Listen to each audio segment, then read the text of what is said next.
ಜೈಲು ಸೇರಿರುವ ನಟ ದರ್ಶನ್ಗೆ ಜಾಮೀನು ಸಿಗದೆ ಒದ್ದಾಡುತ್ತಿದ್ದಾರೆ.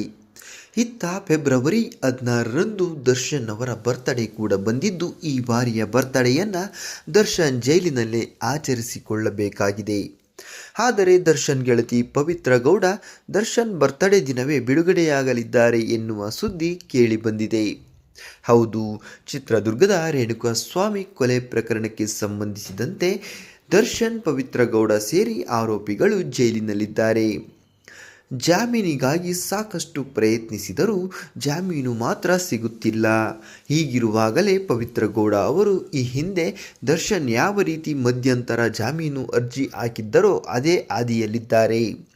ಚಿತ್ರದುರ್ಗ ರೇಣುಕಾಸ್ವಾಮಿ ಕೊಲೆ ಪ್ರಕರಣಕ್ಕೆ ಸಂಬಂಧಿಸಿ ಪವಿತ್ರ ಗೌಡ ಮಧ್ಯಂತರ ಜಾಮೀನು ಕೋರಿ ಅರ್ಜಿ ಸಲ್ಲಿಸಿದ್ದಾರೆ. 57ನೇ ಸೆಷನ್ಸ್ ಕೋರ್ಟ್ಗೆ ಪವಿತ್ರ ಗೌಡ ಪರ ವಕೀಲರು ಅರ್ಜಿ ಸಲ್ಲಿಸಿದ್ದಾರೆ. ಮಗಳ ಬೋರ್ಡ್ ಎಕ್ಸಾಮ್ ಇರುವ ಕಾರಣ 20 ದಿನಗಳ ಮಧ್ಯಂತರ ಜಾಮೀನು ಕೋರಿ ಅರ್ಜಿ ಸಲ್ಲಿಸಲಾಗಿದೆ. ಕೋರ್ಟ್ ಸದ್ಯ ಆಕ್ಷೇಪಣೆ ಸಲ್ಲಿಸಲು ಎಸ್ಪಿಪಿಗೆ ಸೂಚಿಸಿದೆ. ಫೆಬ್ರವರಿ 12ಕ್ಕೆ ಅರ್ಜಿ ವಿಚಾರಣೆ ಮುಂದೂಡಲಾಗಿದೆ. 57ನೇ ಸೆಷನ್ಸ್ ಕೋರ್ಟ್ನಲ್ಲಿ ವಿಚಾರಣೆ ನಡೆದಿದೆ.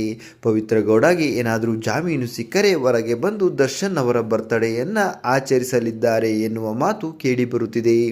ಈ ಬಗ್ಗೆ ನಿಮ್ಮ ಅನಿಸಿಕೆಗಳನ್ನು ತಪ್ಪದೇ ಕಾಮೆಂಟ್ ಮಾಡಿ ತಿಳಿಸಿ.